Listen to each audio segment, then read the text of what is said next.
नमस्कार। स्वागत है आपका न्यूज लॉन्चर पर। मैं हूं अशोक वानखड़े, लेकर आया हूं आपका अपना कार्यक्रम द डायरेक्ट हिट। प्रधानमंत्री नरेंद्र मोदी जी गणपति की पूजा अर्चना करने सीधे पहुंचे सर्वोच्च न्यायालय के मुख्य न्यायाधीश डीवाई चंद्रचूड़ जी के घर। उनको बुलाया गया था या पहुंचे, भगवान जाने, गणपति जाने।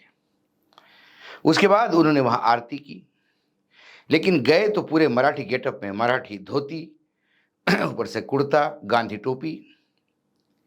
महाराष्ट्र के चुनाव सामने, चंद्रचूड़ जी भी मराठी है, उनको भी शायद हो सकता है इंप्रेस करने के लिए हो। लेकिन उसके बाद उन्होंने वापस आके एक वीडियो पोस्ट किया जिसमें चंद्रचूड़ जी, उनका परिवार और प्रधानमंत्री जी आरती करते हुए दिखाई देते हैं। उसके बाद पूरे देश में हलचल मच गई। और क्या न्यायपालिका या विधायिका साथ में ऐसा चले, गठबंधन हो जाए तो फिर संविधान की रक्षा कौन करेगा? ये एक दूसरे को बैलेंस करने वाले हैं, न्यायपालिका हो, विधायिका हो या कार्यपालिका हो। वर्तमान में कार्यपालिका और विधायिका तो एक ही हो गए। कार्यपालिका विधायिका के सामने नृत्य करती है। ऐसे में थोड़ी बहुत आशा न्यायपालिका के साथ हुई, और शायद ये पहली बार है कि किसी मुख्य न्यायाधीश के घर सर्वोच्च न्यायालय के देश के सर्वोच्च नेता प्रधानमंत्री स्वयं वहां चले गए। और ये बात सार्वजनिक की गई खास मकसद से लगता है, ताकि कहीं ना कहीं विश्वसनीयता पे सवाल उठाए। जब ये हम बात करते हैं कि क्या न्यायपालिका भी किसी एक राजनीतिक दल के चश्मे से चीजों को देखते हैं, और 2014 के बाद जो हमने देखा, एक न्यायाधीश रिटायर्ड होने के बाद कहते हैं कि मैं तो संघ का स्वयंसेवक हूं, था और आगे भी रहूंगा। एक न्यायाधीश हाई कोर्ट के बीच में ही इस्तीफा देके न्यायपालिका से बाहर हो जाते हैं और तुरंत फिर भारतीय जनता पार्टी के टिकट पे लोकसभा का चुनाव लड़ते हैं। तो फिर ये जो न्यायाधीश है, जो एक विशिष्ट संगठन के साथ अपनी जुड़वाव बताते हैं या एक राजनीतिक दल की विचारधारा के साथ जुड़ते हैं, तो उनके दिए हुए न्याय निर्णय की समीक्षा होनी चाहिए। क्योंकि यदि उनके अंदर एक पर्टिकुलर राजनीतिक दल बसा हुआ है अच्छी तरह से, तो फिर क्या वो निष्पक्ष रूप से न्यायदान कर पाएंगे? और मैं अब जिस बात पे मैं आपको लेके जा रहा हूं, जो डायरेक्ट मुझे लगता है ये न्यायपालिका को हिट करती है, अपने संविधान को हिट करती है, वो ये कि विश्व हिंदू परिषद, सबको पता है विश्व हिंदू परिषद और राष्ट्रीय स्वयंसेवक का संघ का संबंध क्या है। विश्व हिंदू परिषद की उग्र हिंदुत्व की विचारधारा से सारा देश परिचित है। विश्व हिंदू परिषद ने 8 तारीख को, रविवार को, एक बैठक रखी,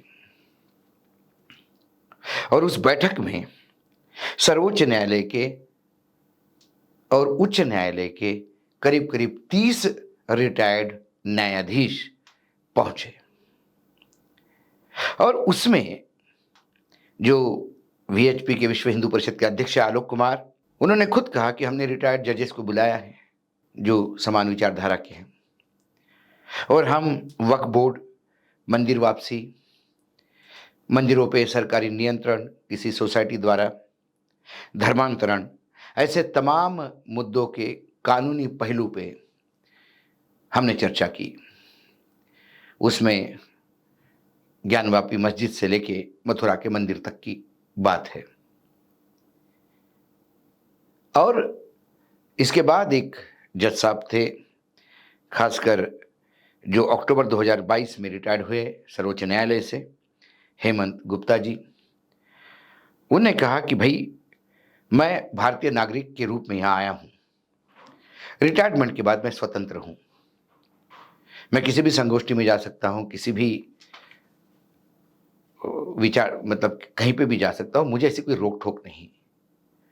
हमने आज ही जब चंद्रचूड़ जी के यहाँ प्रधानमंत्री गए तो 1997 में, मई 1997 में जो एक आचार संहिता तय की थी सर्वोच्च न्यायालय के तमाम जजों ने मिलकर, उस संविधान के, उस आचार संहिता के अनुसार हमने कहा कि कहाँ-कहाँ वो प्रोटोकॉल ब्रेक हुआ है, टूटा है, उल्लंघन हुआ है उसका।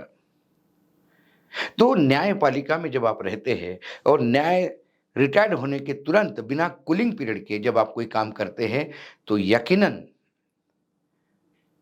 फिर आप उसी विचारधारा से थे, जिस विचारधारा के साथ आप बाहर आने के बाद जुड़ते हैं। और उसी विचारधारा के साथ यदि आपने न्यायदान दिया होगा, तो फिर वहां प्रामाणिकता कहां रही, निष्पक्षता कहां रही? उस कार्यक्रम में सर्वोच्च न्यायालय के 4 जजेस थे और बाकी हाई कोर्ट के रिटायर्ड जज थे। सर्वोच्च न्यायालय के यदि मैं कहूँ आदर्श गोयल साहब भी थे, हेमंत गुप्ता जी भी थे और 2 लोग थे। और हाई कोर्ट में से प्रमुखता से प्रमोद कोहली जी, शंभुनाथ श्रीवास्तव जी, एएम बजरू बरुआ जी, भंवर सिंह जी, ये प्रोमिनेंट नाम थे। अब इसमें जो हिट होने वाली बात है, वीएचपी एक अलग ऑर्गेनाइजेशन है, इंडिपेंडेंट विचारधारा से। चलो, जज साहब भी रिटायर्ड होने के बाद वो कहते हैं कि हम स्वतंत्र नागरिक के हमें सारे अ, हमारे अधिकार है, उसके तहत हम आए। चलो ठीक है, आप नहीं वो नैतिकता रखना चाहते हैं तो आप अपने काम से करिए, ठीक है। लेकिन वहाँ भारत देश के कानून मंत्री क्या कर रहे थे? हमारे केंद्रीय कानून मंत्री आदरणीय मेघवाल साहब, अर्जुन मेघवाल साहब भी उस मीटिंग में थे। इसका मतलब सरकार, वीएचपी और रिटायर्ड जज, इसका यदि मैं सर्कल बनाऊं तो फिर मुझे न्यायपालिका, विश्व हिंदू परिषद और सरकार के बीच में एक सीधी लाइन दिखती है। और यदि ये आपस में जुड़े हैं तो फिर न्यायपालिका में न्यायदान कहां से होगा? सरकार की विचारधारा वही है जो वीएचपी की है, क्योंकि सरकार भाजपा की है, वीएचपी भाजपा यानी विश्व हिंदू परिषद भाजपा, ये जिस गंगोत्री से आते हैं उसका नाम राष्ट्रीय स्वयंसेवक संघ है। जब विचारधारा एक है और इसी विचारधारा के तहत यदि ये रिटायर्ड जजेस भी बनते हैं तो हम यकीनन कह सकते हैं कि ये रिटायर्ड जज की भी विचारधारा वही होगी जिस विचारधारा के लिए वो इकट्ठा हुए थे। लेकिन अर्जुन मेघवाल ने क्या कहा? अर्जुन मेघवाल ने कहा कि उस मीटिंग में मैं इसलिए गया था क्योंकि वहां कुछ विकास की बात हो रही थी। विकसित भारत के निर्माण से संबंधित न्यायिक सुधारों के संबंधित विषयों पे विस्तृत चर्चा हुई। देखिए फर्क, देखिए, देश के कानून मंत्री कहते हैं कि उस मीटिंग में विकसित भारत के निर्माण से संबंधित न्यायिक सुधारों के संबंधित विषयों पे विस्तृत चर्चा हुई। और विश्व हिंदू परिषद के अध्यक्ष आलोक कुमार कहते हैं कि वक्फ बोर्ड का एक्ट, मंदिर वापसी, जो हमारे मंदिर मथुरा और ज्ञानवापी मस्जिद या मथुरा का मंदिर सरकारी नियंत्रण में, मंदिर सरकारी नियंत्रण में हो एक सोसाइटी के द्वारा, धर्मांतरण, इन तमाम मुद्दों पे हमने विस्तृत चर्चा की। न्यायाधीश कहते हैं कि हम स्वतंत्र है किसी भी संगोष्ठी में जाने के लिए। ठीक है भाई, आप माए बाप है, आपको कौन रोकेगा? लेकिन यदि यही विकास का एजेंडा है इस देश का, यदि मंत्री कहते हैं कि विकसित भारत के निर्माण के लिए हम गए हैं, तो फिर क्या विकसित भारत का निर्माण तभी होगा जब जो बिल ज्वाइंट पार्लियामेंट्री कमेटी के पास भेजा वो पास होगा, जो ये दोनों मंदिर, जो मंदिर हस्तांतरण की बात हो रही है वो होगा, मंदिर सरकारी नियंत्रण में लाए जाएंगे सोसाइटियों द्वारा, धर्मांतरण के कानून, ऑलरेडी इस देश में धर्मांतरण के कानून हैं, नए कानूनों की जरूरत नहीं है। लेकिन इस पे चर्चा से यदि विकसित भारत होगा तो फिर बेरोजगार किसान, उद्योग और इन तमाम चीजों के लिए जगह कहाँ है? इंफ्रास्ट्रक्चर के लिए जगह कहाँ है? यदि इस देश में 85 करोड़ लोग भूखे मरते हैं, यदि सरकार ने अनाज नहीं दिया, इतनी गरीबी स्थिति इस 143 करोड़ के देश में है कि जहां 81 करोड़ 70% लोग भूखे सो जाएंगे यदि सरकार ने अनाज नहीं दिया, ये प्रधानमंत्री ने कहा है। या किसान करते हैं, यहाँ किसानों के लिए अपने उपज के सही दाम नहीं मिलते, यहाँ नौकरियां नहीं है, बेरोजगारी का आलम यह है कि एक प्यून की नौकरी के लिए लाखों एप्लीकेशंस आते हैं और इंजीनियर, बीटेक और एमबीए जैसे लोग भी प्यून की नौकरी करना चाहते हैं।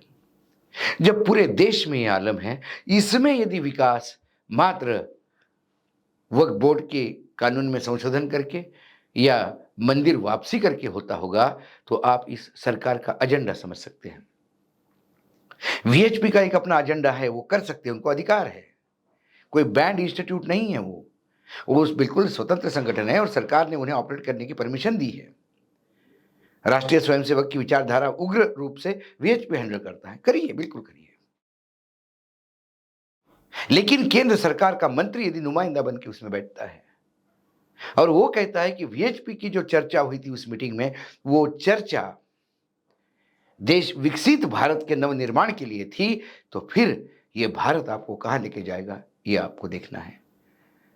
सीधा कानून मंत्री का उस बैठक में होना सीधा हिट करता है इस देश के संविधान को।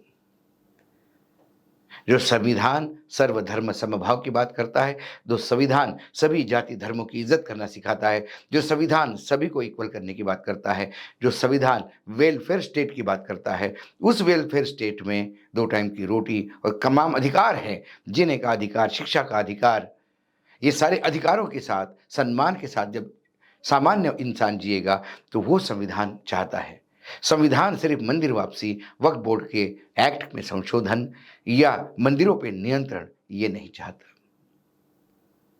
ये अर्जुन मेघवाल का वक्तव्य सीधा हिट करता है सरकार के एजेंडे पे, इस देश के संविधान पे, जो सरकार के एजेंडे को रेखांकित करता है। आज डायरेक्ट हिट में इतना ही। कल फिर आऊंगा किसी विषय के साथ। तब तक के लिए नमस्कार। देखते रहिएगा न्यूज लॉन्चर।